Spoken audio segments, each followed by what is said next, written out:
Good morning, sociology students. Today we continue with Unit 2, Culture. We will look at today being able to explain why many people resist changes in their culture. So, counterculture. Counterculture is when a group rejects the values and norms of larger society and replaces them with a new cultural pattern. All right, counterculture, when a group rejects the values and norms of larger society and replaces them with a new cultural pattern. An example of this would be goths, punks, hippies, right? Especially like looking at the war in Vietnam. That was kind of when counterculture really absolutely blossomed, right? With hippies, make love, not war, kind of going against the mainstream larger society. Subculture.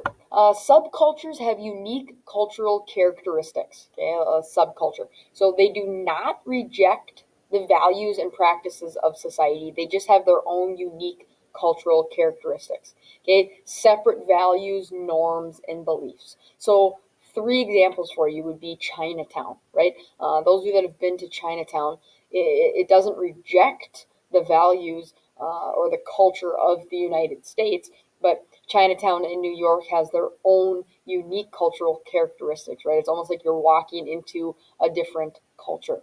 Another example would be the military, right? It's kind of their own subculture with their own values, their own norms, beliefs, certain haircuts, certain clothing, right? Dress, uniform, as well as doctors, right? Doctors kind of operate in their own unique way. So it's a subculture. All right, then we have resistance to change. Okay, we're going to look at three different facets of that. The first is ethnocentrism. Ethnocentrism is a belief that their own way of doing something is the best. Okay, the belief that your own way of doing something is the best, right? That might be STMA, high school, citing behind a certain policy, like this is the best way to do it. Maybe Maple Grove, Buffalo says, well, we actually have 6-minute passing times, or we do semesters instead of trimesters, but it's the belief that your own way of doing something is the best. Then we have cultural lag. Cultural lag would be maybe a teacher who cannot keep up with new technology.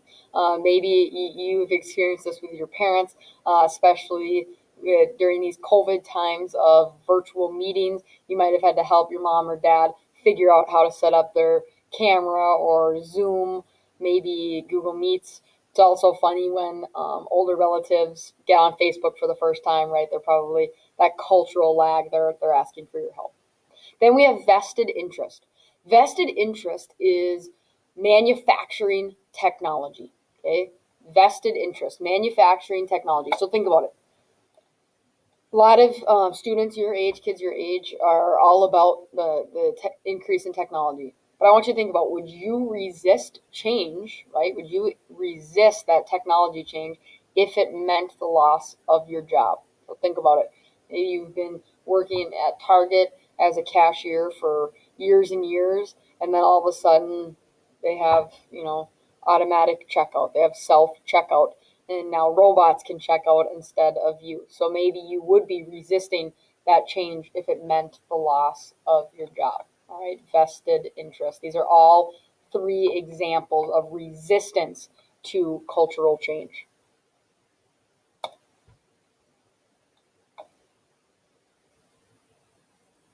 Okay.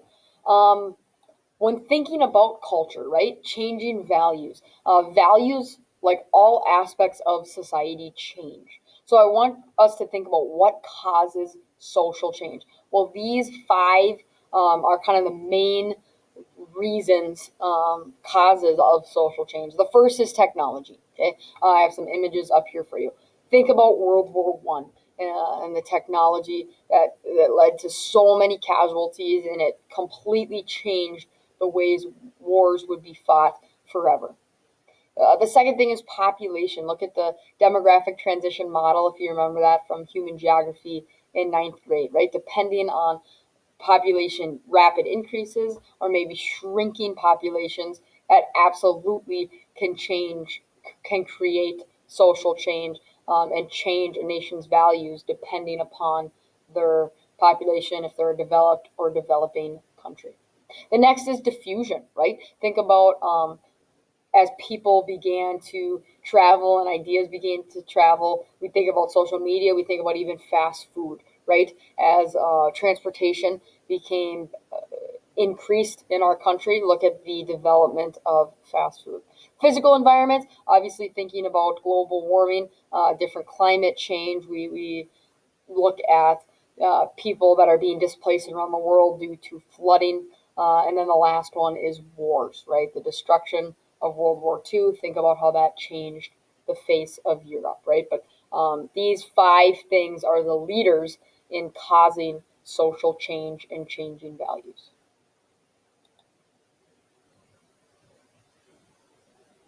All right, this is our last slide. Thinking about American culture.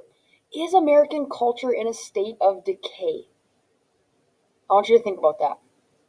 Culture promotes what is negative, right? It's not even necessarily in the United States, but just it's easier to talk about the negatives and the gossip than it is the good things that are happening in our world. Think about Hollywood.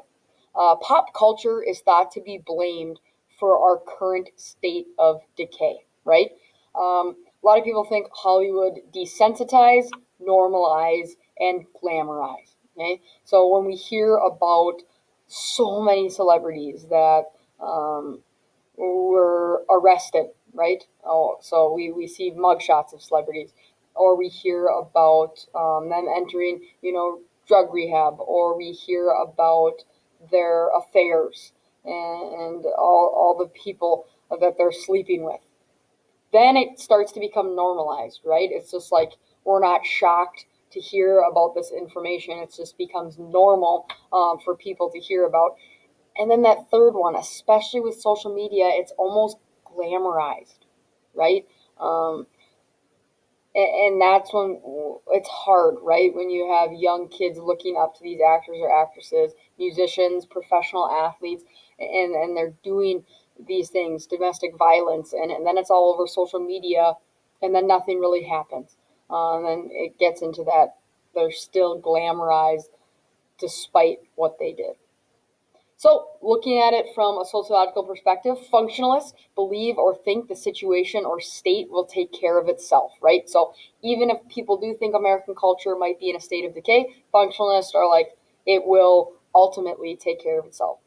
Conflict theorists believe that until something happens, society is going to get worse and worse. So, what's it going to take for society or Americans to realize like something's going on here, and it ends up being the straw that broke the camel's back, and then things come into action. All right, so American culture in a state of decay. All right, we will come back to those video clips during our live session.